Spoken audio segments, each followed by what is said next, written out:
So we're just going to do a quick show and tell on the Polygenesis AD system.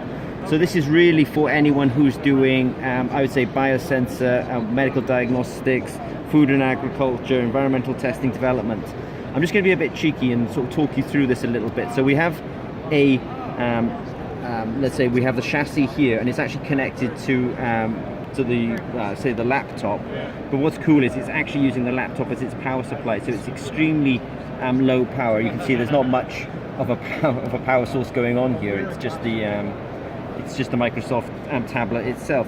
What we have going on is these little boards are actually standalone sensors or standalone electronics in their own right. So this, for example, would be your glucose meter, and it would go into its own little box, and that would then become a glucose meter. But before you actually get to the glucose meter stage, you need a test rig. You need to test parameters. You need to test lots of sensors at once. So what's quite neat about this actual setup is you can set up 8 instruments in parallel, run them all from the same little touchpad up here, and do multiple testing. So I'll just be a sort of a little bit effective. What you do is you take a sensor like this one.